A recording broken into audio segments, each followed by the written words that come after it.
The double points transatlantic leg gets underway with Team Holston PRB now only leading by 1 point in the overall scoreboard, and both 11th Hour Racing Team and Team Milizia looking to take the Swiss boat's crown.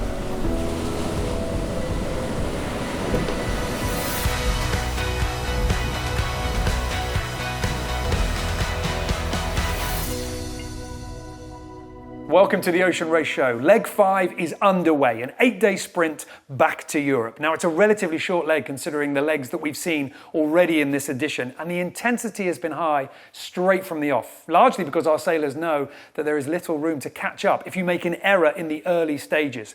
One of our IMOCA teams is doing this leg on the back of a ship. Guyot Environment Team Europe was not able to get a mast to meet them in the United States, so they are going to go to Europe to find it. Team Holston PRB, who also broke their rig on leg 4, were able to find a new mast. And while it was a rush job getting it in, they did have an extra day. The import race in Newport was cancelled due to severe conditions, meaning that the departure positions out of Narragansett Bay at the start of leg 5 were translated into scores for the import series, making Sunday's race incredibly important both for the tie-breaking import series and the overall scores. The start was interesting, with everyone but 11th Hour Racing Team very late to the line, and behind Team Holston PRB and Team Milizia fighting for room at the committee boat end. The rules didn't give the German team any rights to barge in, and despite Abby's warning to them to keep clear from their course, they felt confident they could slip past without infringing on the Swiss team's line. Ultimately, the umpires agreed. Either way, it was close enough to still be in Boris Herrmann's mind later that night. Yeah, it was good. It was nice that the import race was not like in Cape Town. One close situation at the start. Kevin was to lee of us, and Holcim, they laugh. And during the first lap of this import race, we have umpires from motorboats. And then we looked to the umpire, green flag, so we were okay. And so we had a quite nice start. Getting off the start line clean wasn't the only reason that Team Milizia were feeling good about the opening stages of leg 5. After the start, they'd managed to catch 11th Hour Racing Team on the longer upwind section to Newport Bridge. They overtook the home team at the mark and stayed ahead to finish the import section in first place. It was a small bonus to begin leg 5, a few boat lengths clear, but much more importantly, it meant they closed up to only 1 point behind in the inshore rankings. A quick word about why this is so important. We have got 3 of our teams in the overall scores separated by only 1 point. Second and third are tied on 18 points apiece. So the reason that the import scores are so important is because that's how we break the tie-break. For 11th Hour Racing Team, who are on shared points with Team Milizia, they go up into second because the American boat is further up the inshore rankings. How well you do in the inshore results will have a direct impact on the overall scores if there are any ties. And right now, our sailors are very concerned that the points are going to be extremely close by the time we get to Italy. But basically, this all means you are going to need to fight for every mile, and the race was looking set to be a close one right from the off. It wasn't long out of Newport before Team Milizia was overtaken by 11th Hour Racing Team as the fleet pushed offshore. The boats made their way southeast off the east coast of the United States as a series of exclusion zones were their first rounding points before the boats could sail into the wider racetrack of the North Atlantic waiting for them to the east. Out in front, 11th Hour Racing Team were working hard to stay there. Freshly confident from their leg 4 win, it was all about working quickly to match the changing conditions. So quickly that Justine Matreau barely had enough time to explain much about the racing.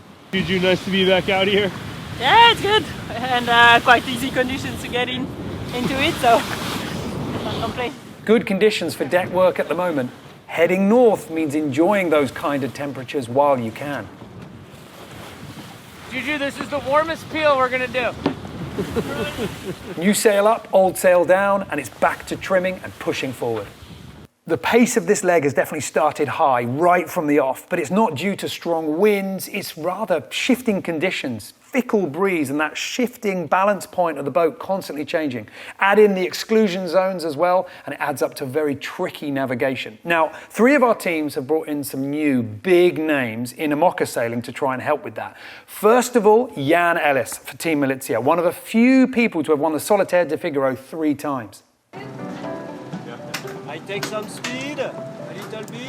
A very steady, confident, level-headed thinker to have on your crew. He's filling in for Nico Lundven, who's been taking a well-deserved break for this leg. And as Jan did leg 2 with the team earlier in this edition, he knows how to fit right in without any ice-breaking required. For 11th Hour Racing Team and Team Wholesome PRB, we have 2 brand new names joining their crew list. First of all, for the American boat, the IMOCA World Champion Charlie Dallin. He finished last year's IMOCA season with a 2nd place in the Route de Rhum and knows Enright and his team trailing alongside each other last year. While 11th Hour Racing Team are hoping to get some extra speed from this French IMOCA superstar, he's looking forward to learning from this race too, as he explained to us in Newport. It's very interesting for me to do this leg because they've been racing for 6 months, fine-tuning their forward trim, the sail trim, so now they're up to speed on what's good and what's not. So they've probably changed their tune book since the beginning. They've learned new things, so very valuable for me to join this race now because we'll benefit from this, and but hopefully they will benefit from my skills as well. We had a really interesting conversation with Charlie Dallin, and you can see that whole conversation when we post it later on YouTube. But another of our teams making another big signing was Team Wholesome PRB in the form of Charles Cordrelia. I love it's a human adventure each time, and it's managing a team during the longest game. Nobody in any other sport you don't have a competition which is so long and so tough, I guess. And that's the job. That's what I like in this race, and I will say, yeah, it's one of my best human adventure, and I'm coming for that for sure. And to share with Kevin, which is when you've done 2 editions of the ocean race together, you become friend or you hate him. So it's first choice for us. We are very good friends, and that's why I come because it's Kevin. I probably will not have accepted another to come and join another team. Sailing for the first time in this edition, but a big star of the ocean race, it's his name that currently sits at the top of the trophy. He won the last edition, skippering Dongfeng Race Team, which had Kevin Escoffier on board as crew. Now Kevin is skipper, but as Charles describes it, it's 2 friends coming together as teammates. Whoever you started in your crew, race winners or first-timers, the first night at sea of this leg was a squeeze through the exclusion zone heading east. The leaders had a tough time, jibing multiple times, struggling to keep in the best wind, while Bio turned behind as the sun set, caught back some miles riding favourable conditions, much to the annoyance of the teams ahead. Yeah, just the breeze was all over the show, a bit of a horrible swell and light. So the swell was kind of losing any wind that we had out of the sails. And yeah, a bit of a breeze shift, so we've now got the J0 back up and going upwind, and we're very close to Milizia, so all good. With the wind being fickle, it meant lots of stacking and restacking as the boat was constantly needing to be readjusted to the wind. Right now, that's why we are in the right spot. It's because we are drifting with the current instead of catching the wind, and the wind will pick up slowly, and we'll have something like 20, a good 20 knots. But what I fear is to have wind against the current when we'll arrive in the Gulf Stream, and I fear the sea state not to be very good.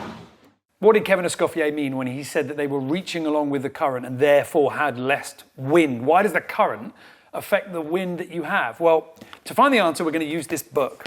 If we imagine that this is the ocean, and here's our boat, and we're in the middle of it.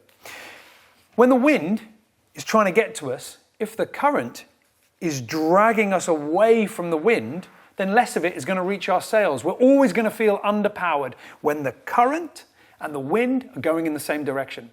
But then Kevin also said that he was worried about the sea state coming, the forecast ahead, meaning that the Gulf Stream and the wind direction were going to be opposed. And there's a very simple reason why.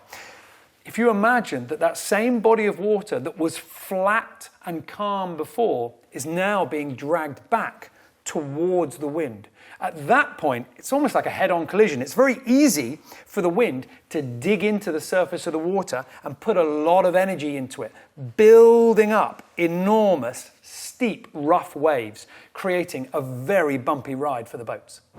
The sea state will bring some risks to the boat in terms of slamming, and while it's some way ahead, the teams have clearly been spooked by the double dismasting of leg 4. On board Team Militia, they were making sure that when they changed their sails, there was always more than one forestay supporting the mast, just in case. Super good. So what did you just do? We changed the sail from J0, like our biggest masthead upwind sail, to our J2.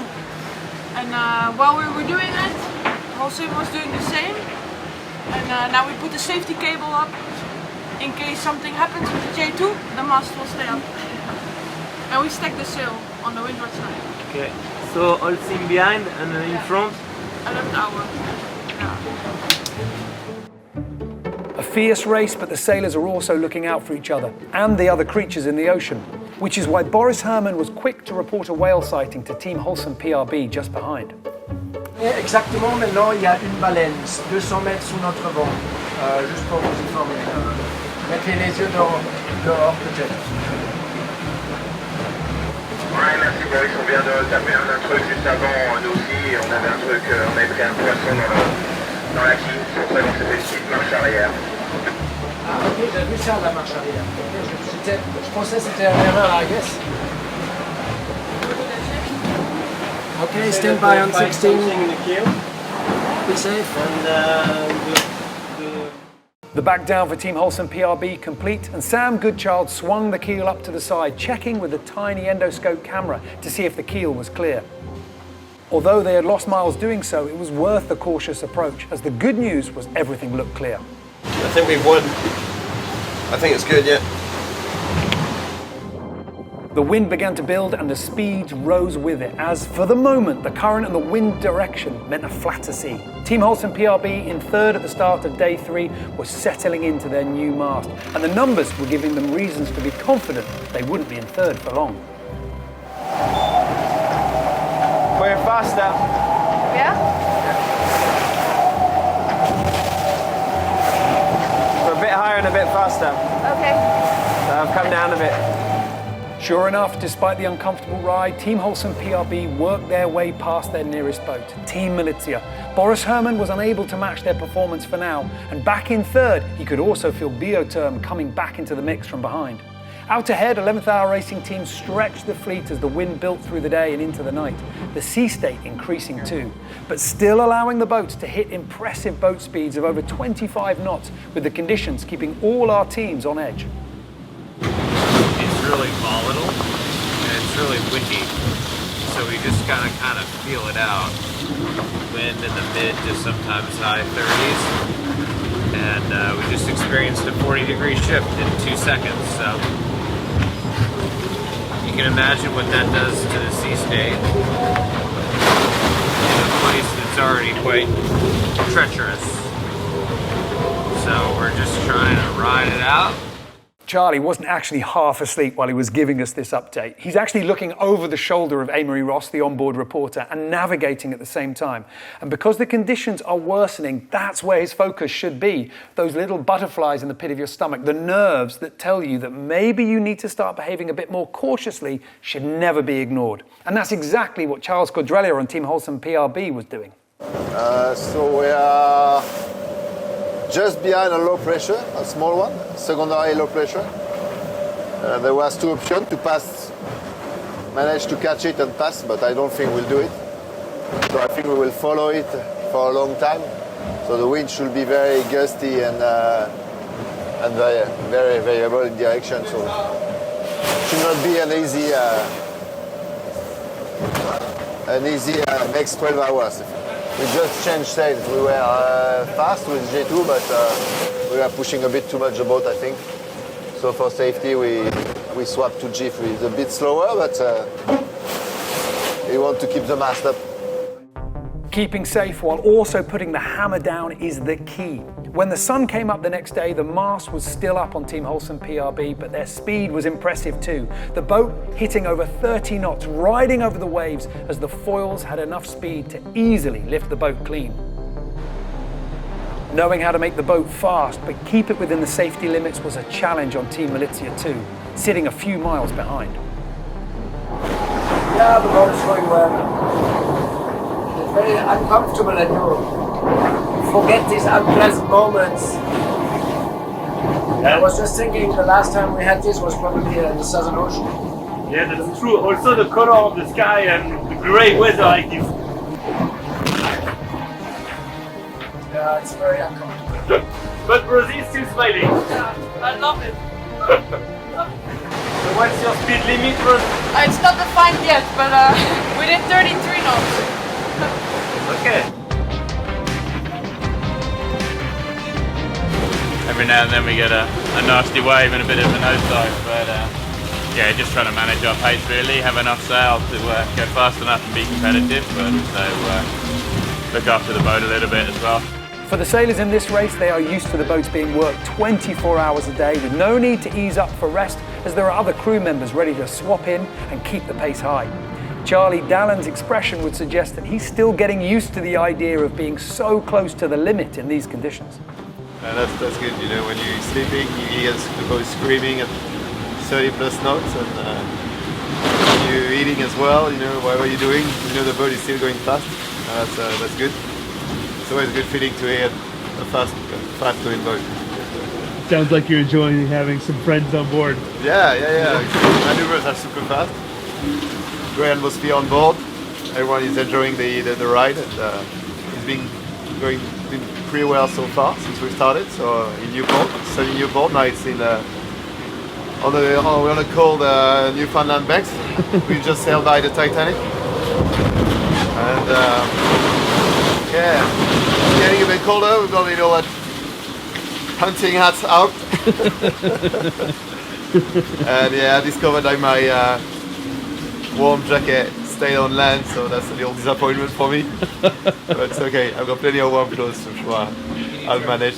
Building speed through the swell rather than deploying navigational moves dominated the racing for the next 500 miles, with 11th Hour Racing teams staying in front but dropping their 30-mile lead down to 10.